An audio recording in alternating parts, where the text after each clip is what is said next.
And right here next to me is a man known as Shadrack. Most of us know him as Shadrack Kutesa.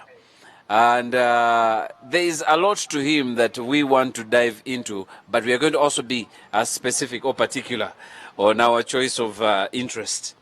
But before we get there, this is the man behind the Vine Entertainment Group, Abalaba, or those who follow Vine Awards.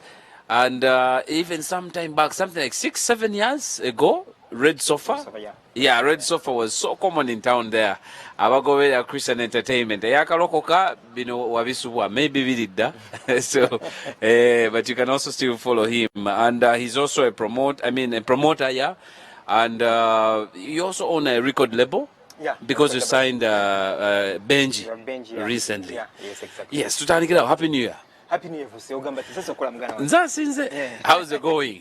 The going is good. Mukama afuga munembe bwekwasa mukama. Going very good. Naze nokwemulugunya kwange naye wansotinze mangu. So Amina kasecha we did happy. Nange zinabeera promoter naye nina abantu bakati nga DJ Jemoyo. Ebimukosa binkosa, ebimuluma binnuma, tusanyukira wamu so. But thank you so much. Nawe?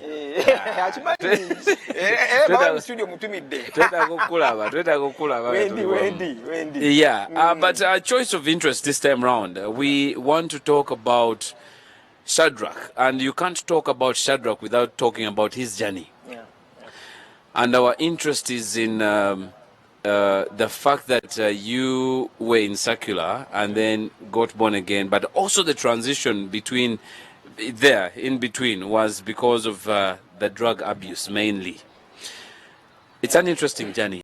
Yeah. But we want to ask, what was the turning point? What was it like? Okuwanga ovamu secular, olw'ebiragalagala bino n'olokokaawo kati awo wenyini wetwagala awo. Help us understand. Yeah, ngabo ugambi vusi. So of course as in secular. And in the secular, when I was there, of course, in Bulambwedi, promotion here, now how you do business, that side is different. Of course, mabala, mkuchakala na mchimu. So Mongere, you of course has introduced to drugs, you know, and mandanika kawidi ukola linka nkanywa kuvada na ye, mwana naga na introducing a drug in anganticho uliko they have a better thing.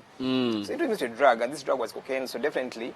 At first it's by fun, you know, you want to do it for pleasure, you know. Oh yeah. For pleasure, and then I started using it in Pola. But over time, definitely, because I was very prominent and I knew people, let me do a business. Also, let me start dealing it. So when I started dealing it, definitely, then it means I had it in my Nadinjina. So I used more of it, you know, and then when I used more of it, so addiction developed.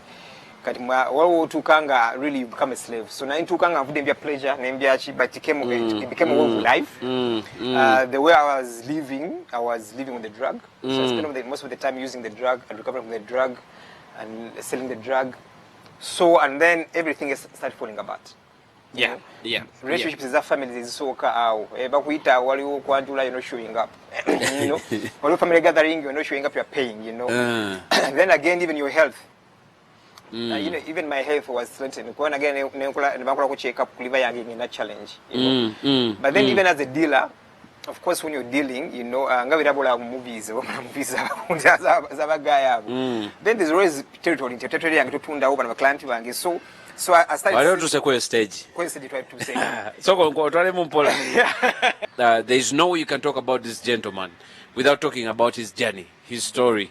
And that's what we're actually diving into. But the most important bit of this is not to talk about just the drugs, talking about the journey, but we are talking about the transition and the power of the gospel, how it has helped him.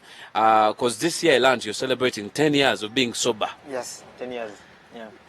And when someone talks about being sober, they may think, but I don't think we had a chance to get to understand until point you're now not only using but dealing and even having a territory. Exactly. Yeah. What Actually, that's a life I wanted for myself.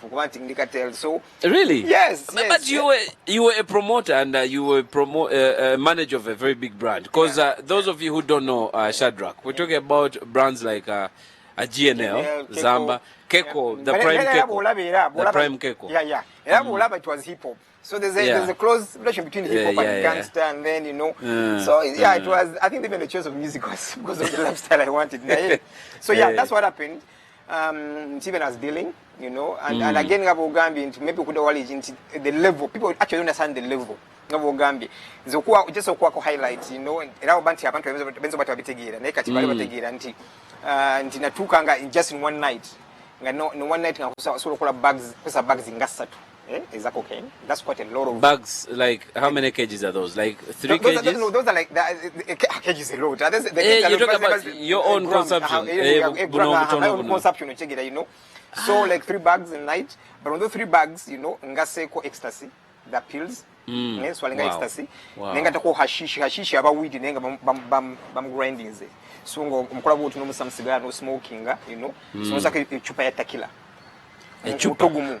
So kusanga mwenda kusanga mwenda nze mandi kuchire kyange kirala nyonyo. So that's the level of what I used to use. Wow. And that's what kati okumanya mukama jazz ja yeyo. But then when you talk about all that much consumption of that, it really takes a certain level of God's grace okukwata. Exactly. With those heights. Exactly. Now sobola okubanti akuchusa because you're too high. And as soon as that drops, you just want to top it up. Because again, that's what happens. Kubaka tumanya utuka nebotani kutandika mpola. But then because the chemical change is taking place, kati watch better new adaptation dikatu obwongo bwa adjustinga. Utandika kuchusa. Utegira. You need more of that drug to give you an desired high you so kirako. So you take more quantity. Chengamba. So kati mu addiction yeyo. Katonda kukwata ati kuba kati addiction is not something that it's not like muze. Addiction is something next level. You just feel like your life depends on that. Actually, because now you be a slave to a drug. It's now the drugs in control, you're not in control. And so for me, waking up point, actually my transition point came one. I was losing out to everything, my relationships, my health, my money, but also family. Now in the terms of dealing, I had a very nice golf, dope golf. It was lit on fire. So of course I started seeking, of God. Now but I think Shadrack can do better. Do you know what? This life, you're a bright guy. You're totally sharp. I think one of you. In this whole journey, we're talking about your transition now. Had you had an encounter before of Christ? No, not before. Not before. Amazingly, I had 2 parents. One Christian, one Muslim. Oh. So as and mama wange yankuza nakwira makako so ekibuga nakija mu jabuzi mu kibuga almost is true village boy ojagera anovugira sharp kade ojagera kade village boy because mama rides bankuza mu church ne bajja wange kubanga actually church ekako bajja bajizimba so I knew Christ but now as the baby Jesus boba okuzeka tomanya baby Jesus nenga tomanyi nti bintu gamba jja kwa kakade atebe enzije eno ate kate nenchusa ate nenyingira okusiramu. Because my father was a Muslim, I know how normally you take your father's religion. Church, so of course I had to really find out. But I think the best way I could easily pray was from like the Christian way of praying, And also so my wife now, introducing to Jesus. But what and go dating again after 5 years of separation now kwa story mpamvu kuwaga yasoka naziruka kunga nganti kwatubuka nkuveyo ko toenda you're a crazy guy but what I'm saying I need to get out now. I want to get back to my own nganti sasa kusamu kama njala getting out. I reflect nganti what there was this woman yali focused manje bisere tu abanga nabana ngabo abana bagala just good time when you say good woman you know good woman so I reflect nganti if you bring her back to my life let's pray you kama bomulitambula mbwangi. I think she was focusing just and God answered my prayer. Really? And brought her back after 5 years, brought her back in my life. So for her now, she's a Christian. Now I'm trying to pursue my also my Islamic and Gandia, you know what? Why don't you what to cook?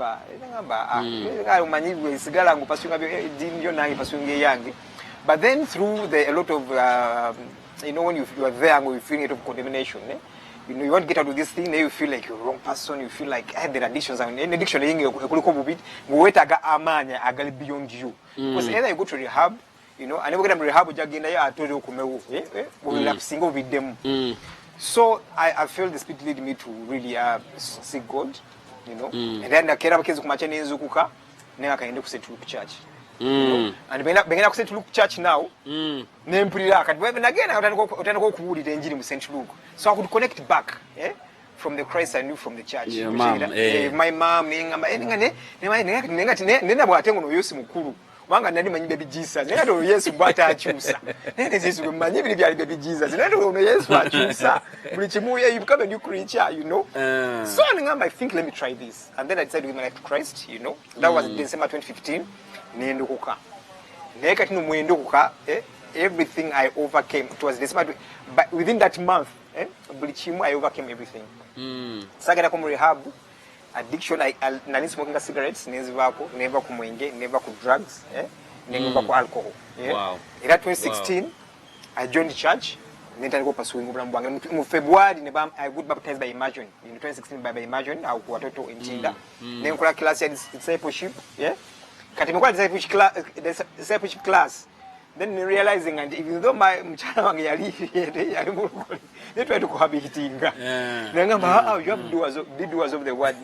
Nizo karinga nemo imkwado kakati ngiri jentu fuse ngabagamba ndicho chikolanga sichitufu.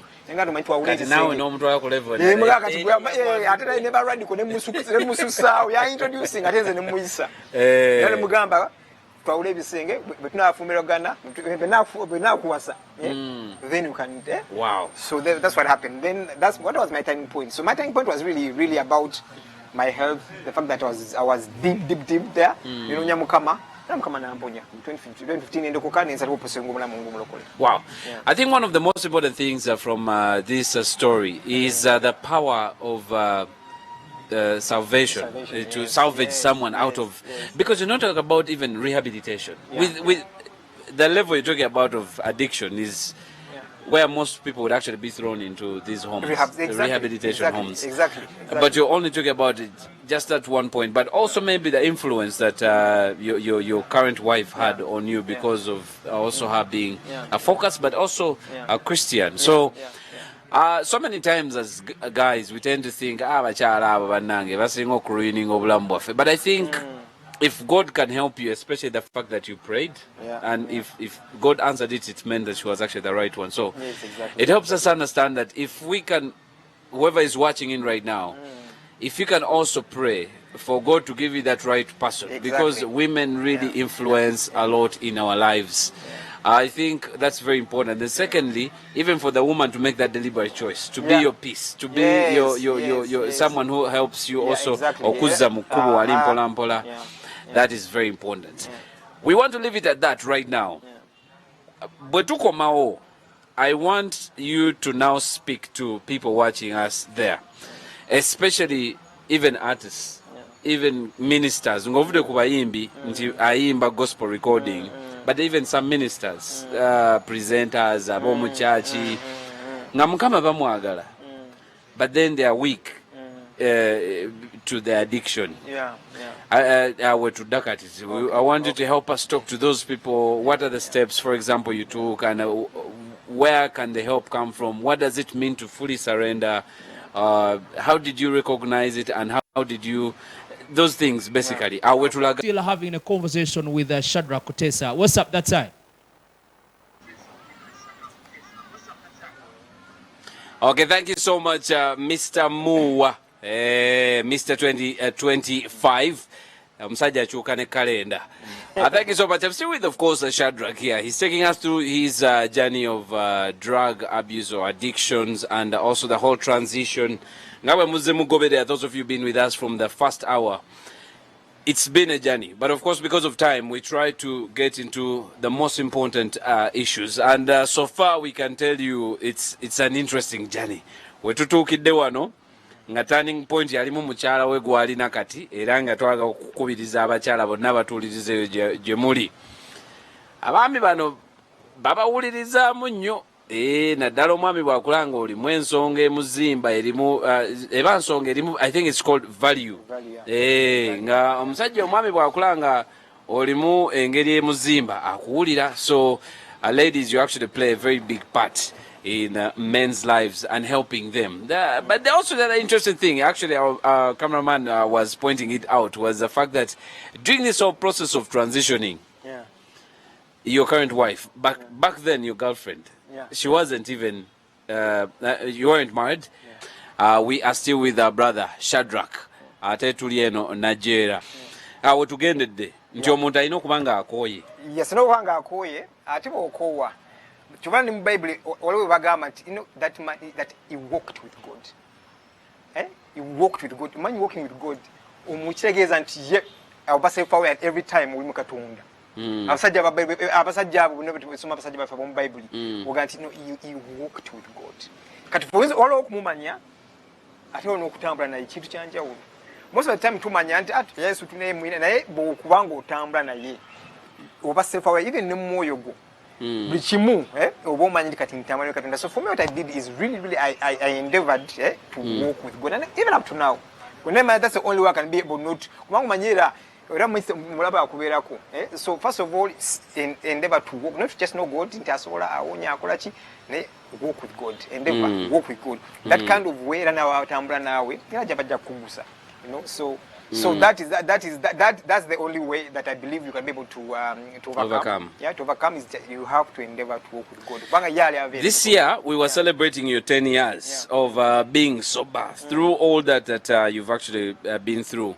Help us understand what it means or what you have learned through the 10 years when it comes to the importance of resilience, importance of faith, the importance of all this. How has it helped and shaped your Gondi, your life and profession now? Of course, definitely. As you know, in regards of faith, whatever you do, whatever I've done, even as me, even under Vine, is by faith. Kubanga sigamanti when you plan to do the events, want plan budget ziberawo, you know, kuba kukkiriza. Naye okukkiriza okwo kwenkujja kuba nti namanya nti mukukkiriza nti Yesu yakomya mukyala wange udalimanyi nti agenze. That was by faith. Now delivering from the addiction, sigenze mu rehab. That's by faith. So the same faith God can make me able to do. Those are kind of nganti angenze kololo ngatwenda faith. So that faith namanya Katonda jali. So that faith I applied to bintu byenkola. Tuwakera kumachano buga no muyimbi. Ngane tezili uneza tikire zili. International ate. International, and that's by faith, you know. But also I know it's only by faith that you can be able to have success. Nothing is clear. Faith is a belief of something you hope for, but nothing is clear. So and that's how I've done the work I'm doing at Vine. Resilience definitely is going to be you fall down 7 times, every righteous man walks away. So for me, also that when I knew to be able to every time, like the last I live in the park was hard. Very hard. But again, because of so you know that okay, from that what do I learn from them? What is God telling me in this? In everything, every challenge and failure, you look about what's the lesson am I learning from me? Then resilience helps you to say again already tualanga dates this year. That's resilience, you know. I got it from that whole, make sure that it's possible. Because again, I said 10 years in sobriety is not easy. There's no one time negante akati backsliding or antically and relapsing. So, but I know that through resilience is the only way you can succeed. Because at the end of the day, there's no success in comfort zone. One will trying the unknown, but I know change happens in the uncomfort zone. So you have to learn to be uncomfortable, being uncomfortable. Wow. So for me, those are the lessons I applied, and I've had to walk this journey to make sure, and through faith and resilience, that's the only way we can make it happen. So that's what I can say. Oh yeah. The man we are having here, of course, has a lot we could dive into. Because I know you also an events manager, but organizer also, not just manager, but organizer. Those of you who actually love Alive in the Park, he's the man behind it. I also know you have a wellness something to do with Penayo. Penayo. Okay, Yeah. actually, what happened is because of my struggle, I realized sharing a story yange, my journey, and people reach out to me. And I felt also the need that how can I reach out to people? To share my testimony, you know, because I know I never but then I said, no, what, go to the people who are hurting, you know. So that Penayo wellness is creating awareness about drug addiction. And I have a woman about Penayo is Bible. That's where Jacob's new story was written, from Jacob to Israel. So it's a place. Penayo is a place of rewriting your story. It's a place of victory, because Umanyi was a deceiver. Never, you're saying go but I don't leave you till you bless me. Wow. And his name was changed from Jacob to Israel. So that's why the name is called Penayo. Every day on our interviews, it's always time that cuts us short. But we're going to look for a way of. But you can also still follow him, and you get to know more about him and also the story. But you can also get in touch with him. I think he's willing to share and help when it comes to all these challenges. How can people get in touch with you? My number is 0782 300.